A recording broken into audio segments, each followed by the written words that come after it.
नमस्कार दोस्तों, आज मैं आपको धर्मराज जी और तारा भोज की कहानी सुनाने जा रही हूँ। प्रेम से बोलिए धर्मराज जी की जय हो। एक समय की बात है, एक नगर में एक राजा रहते थे। उनकी पुत्री तारा भोज करती थी। एक दिन अपने पिताजी से बोली, पिताजी मुझे 9 लाख तारे बनवा दो, मैं दान करूँगी। अगले दिन राजा ने सुनार को बुलाया और कहा, मेरी बेटी तारा भोज करती है, तुम 9 लाख तारे बनवा दो।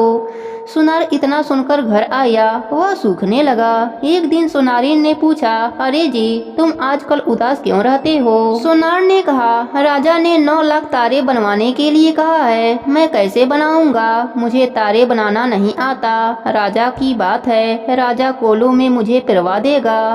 सुनारन ने कहा, इसमें परेशान होने की क्या बात है, गोला सा पतरा काट लो, कलिया काट देना, राजा ले जाएगा। सुनार बहुत खुश हो गया और उसने 9 लाख तारे बना दिए। राजा के सिपाही ले गए। राजा की पुत्री ने 9 लाख तारे और बहुत सा दान दिया।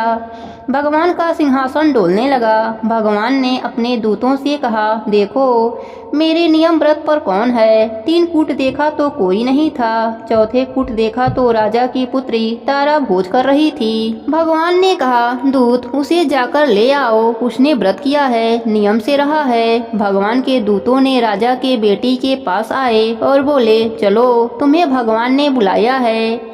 राजा की बेटी ने कहा, अरे मैं ऐसे कैसे जाऊंगी, मैं तो अपने सारी प्रजा और उस सुनार को जिसने मेरे लिए 9 लाख तारे बनाया है और जिसने कहानी सुनी है, सबको लेकर जाऊंगी। फिर दूत उसे ले जाने के लिए एक बड़ा सा विमान लेकर आते हैं और बोलते हैं, चलो अब तो चलोगी ना? राजा की बेटी बोली, हाँ अब मैं जरूर चलूंगी। सब विमान में बैठकर जाने लगे। रास्ते में उस लड़की को अपने ऊपर अभिमान हो गया और सोचने लगी, अगर मैं तारा भोज नहीं करती तो इन सबको स्वर्गलोक कैसे मिलता। इन सबको स्वर्गलोक मेरी वजह से ही मिल रहा है, नहीं तो यह सब धरती पर ही सड़ रहे होते। दूत उसे वहीं से नीचे फेंक दिए और बोले, तुम्हें बहुत अभिमान हो गया है, तुम ऐसा करो यहीं पर रहो, सारे लोग स्वर्गलोक जाएंगे और तुम यहीं रहोगी। दूत सबको लेकर भगवान के पास पहुँचे तो भगवान ने कहा, इन सब में से तारा भोज करने वाली कौन सी है? फिर दूत बोले, उसने अभिमान किया, इसलिए हमने उसको वहीं धरती पर छोड़ दिया।